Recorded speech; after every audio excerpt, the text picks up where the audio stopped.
Jadi kali ini saya tidak akan membacakan puisi, syair maupun prosa. Akan tetapi saya ingin mencoba berbicara sendiri, menyampaikan apa yang sudah saya tulis, unek-unek saya ya. Jadi yang saya akan sampaikan di sini tidak untuk menyinggung, mengkritisi atau menghakimi, apalagi menyerang siapapun dan apapun. Tapi ini hanya sekedar obrolan santai ya. Jadi ya terserah kalian mau didengarkan atau enggak, ya enggak masalah. Yang terpenting saya ingin berbicara, saya ingin menyampaikan unek-unek saya. Selanjutnya kalau kalian sudah mendengarkan sampai tuntas apa yang akan nanti saya sampaikan, terus kalian merasa gatal ingin mengomentari atau mengkritisi unek-unek saya nanti, silakan aja. Yang terpenting syaratnya satu, siapkan lapak perbedaan di antara kita ya. Karena apa? Sekarang banyak orang berbeda pendapat, datangnya bukan rahmat tapi laknat ya. Karena yang A merasa benar, yang B merasa benar, sehingga saling kebenaran diadu begitu, nggak ada yang mau ngalah, jadinya pada pertikaian, pada berantem, pada ribut gitu. Kalau kita menengok zaman dulu itu ulama-ulama ya, pergolakan antara Ibnu Sina, Ghazali, Ibnu Rus itu udah biasa ya. Nggak ribut, nggak jotos-jotosan, nggak pakai maki-maki begitu, enggak ya. Sekarang ulama-ulama sekarang aja gitu ya. Mungkin ulamanya bagus tapi murid-muridnya ini loh baru merasa dapat ilmu sedikit, udah merasa benar dengan orang lain gitu, sehingga dia merasa wah gitu ya kan. Pokoknya pendapat dia pokoknya maunya bener aja gitu. Iya, nggak berbeda pendapat kan, begitu ciri-ciri orang yang punya dangkal gitu. Tuh ya. Oke, lanjut. Di sini saya akan menyampaikan sedikit unek-unek saya ya. Ini saya tulis agak lama sih, pada tanggal 25 April 2020, tepatnya hari Sabtu. Baik, langsung saja. Tuhan, terima kasih atas 30 menit yang telah Engkau berikan kepadaku. Bahwa pada hari ini, Sabtu 25 April 2020, Engkau telah membuka kepadaku segala hal-hal yang tertutup, hal yang belum pernah kusadari dan kuketahui. Jadi di sini saya itu seakan-akan merasakan dapat ilham ya. Bukan ini ya, bukan wahyu, karena saya bukan nabi gitu. Kayak mendapatkan vision gitu ya kan. Oke. Tuhan, akhirnya Engkau mulai membuka sedikit demi sedikit tentang hal-hal yang akan terjadi di masa depanku. Mana orang-orang yang akan selalu berada di sampingku dan mana yang akan lepas dan memisahkan diri dariku, atau mungkin bisa saja membelot kepadaku. Jadi ya di sini saya kayak mendapatkan pandangan ke depan gitu, pandangan masa depan ya. Saya bakal kelihatan nih mana nih orang-orang yang bakal selalu berada di samping saya gitu, orang yang akan memisahkan diri dari saya udah terasa dari sekarang gitu. Dalam hal ini aku tidak ingin marah kepada diriku sendiri, meskipun sebelum semua itu akan terjadi. Tetapi penderitaannya sudah benar-benar kurasakan dari sejak sekarang. Bagaimana tidak? Jujur saja, selama ini yang kuperankan dan kuperagakan di depan orang-orang bahwa beragama itu harus menyenangkan. Iya, menyenangkan. Beragama harus menyenangkan agar tidak mudah dirasuki kebencian. Tapi realitanya tidak selaras dengan apa yang aku sampaikan kepada mereka.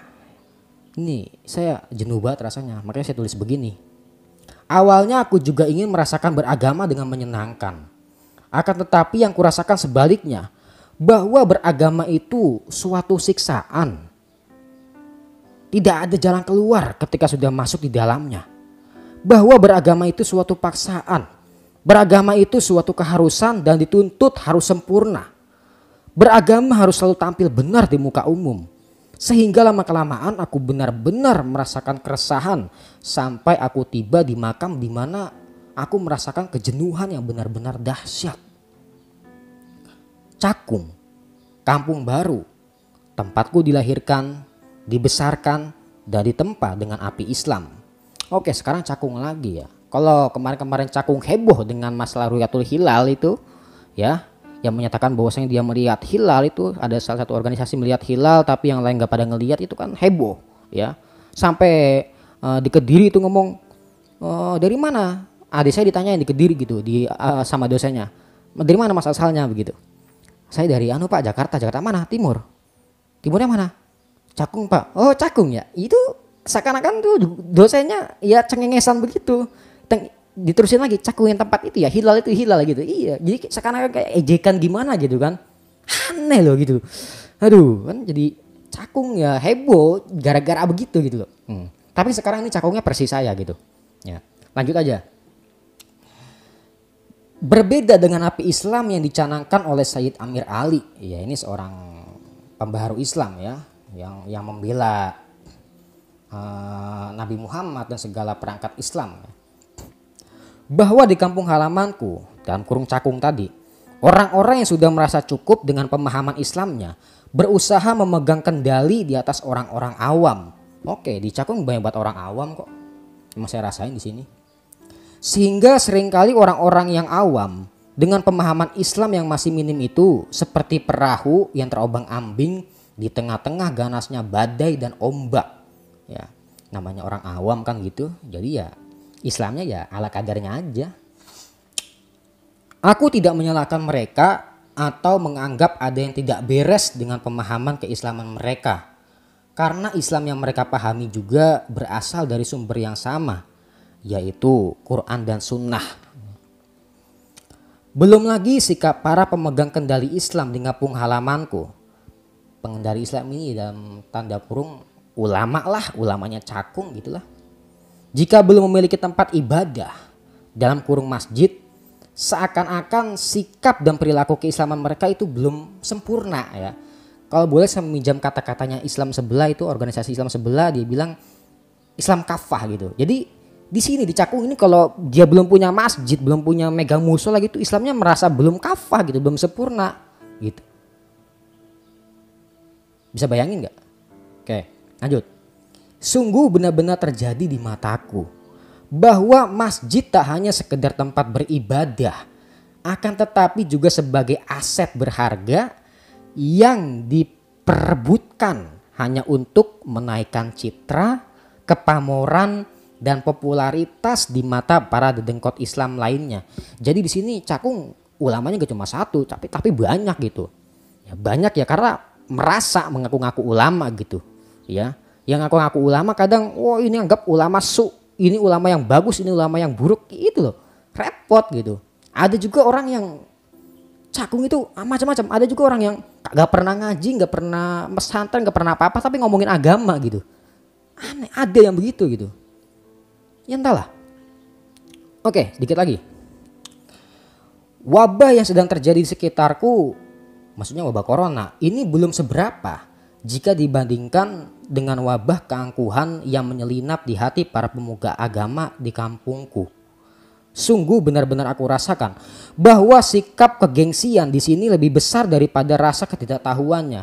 Jujur, emang di sini banyak tuh orang yang merasa ulama, dia tuh merasa gengsi gitu. Gengsinya lebih besar daripada kebodohannya, ketidaktahuannya gitu. Maksudnya bagaimana? Artinya kedua mataku sudah banyak menyaksikan para pembawa risalah Rasulullah yang sudah merasa benar-benar cukup dengan pemahaman keislamannya. Sehingga mereka merasa gengsi untuk bertanya. Malu untuk belajar lagi kepada yang lebih paham. Dan mirisnya lagi nih, mereka mudah ngambek, tahu ngambek gak? Nangis, mudah cengeng gitu, cengeng. Jika ada jamaahnya banting arah, banting setir untuk belajar kepada guru selain dirinya. Tuh. Oke, sampai sini dulu cukup ya. Jadi begini, di Cakung itu ada gitu model-model orang yang udah merasa dirinya dianggap sebagai guru, sebagai kiai, sebagai ulama gitu. Dengan dia merasa bahwa ilmu agama udah cukup gitu, tapi dia ada yang dia nggak tahu, dia tuh malu bertanya gitu. Gengsi buat bertanya kepada yang lebih paham gitu. Karena dia udah merasa, udah dilingkari dengan merasa wah gitu, merasa dianggap sebagai guru, sebagai kiai. Masa iya gue udah jadi kiai kok masih gue nanya sama orang lagi, gengsi dong kan begitu.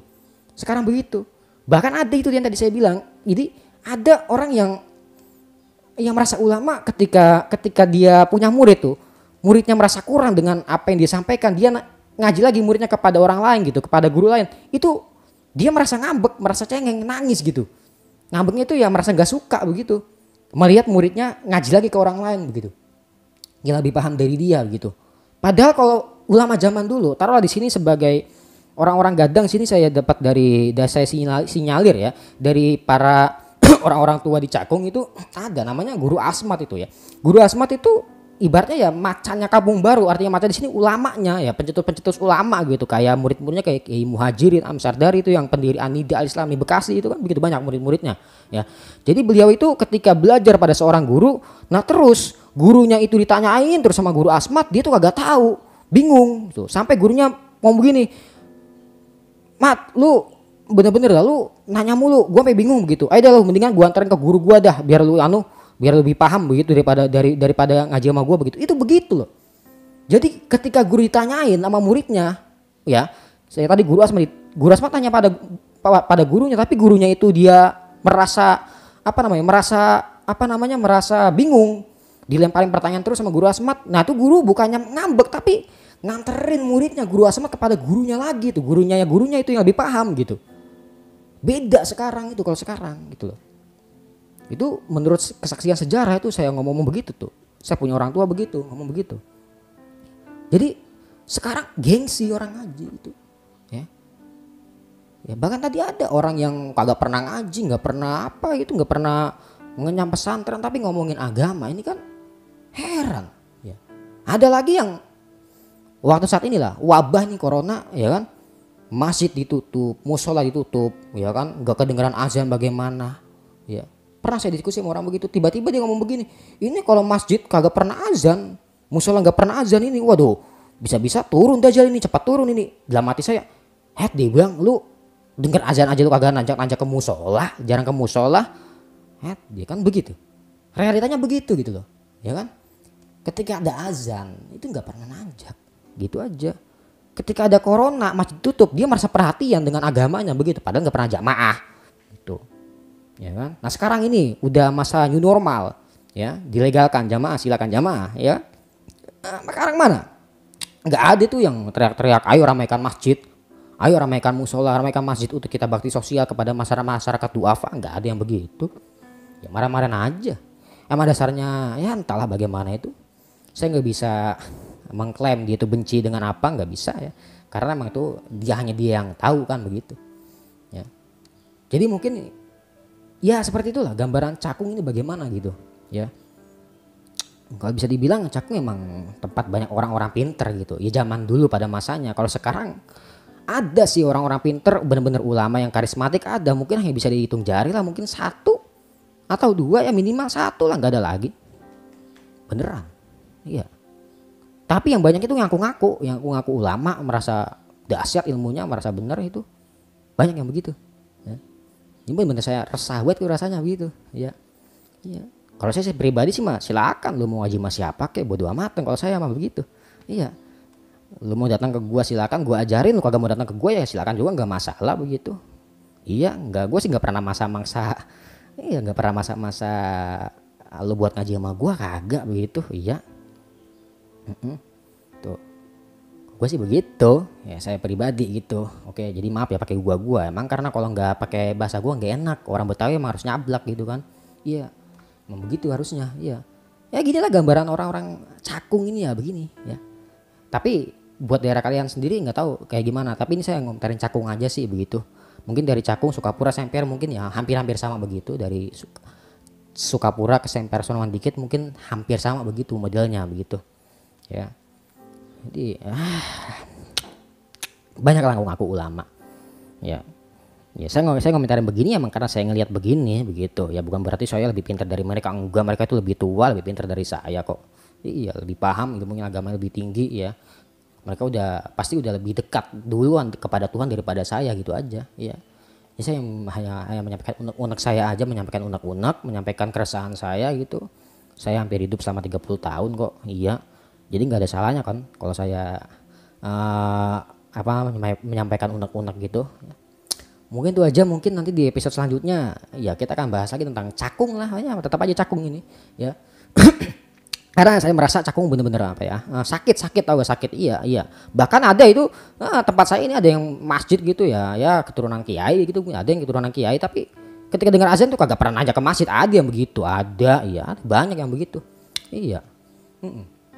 Iya, depan rumah saya itu kan itu kan masjid samping rumah saya, tapi depan tetangga saya itu ada itu ya gitu.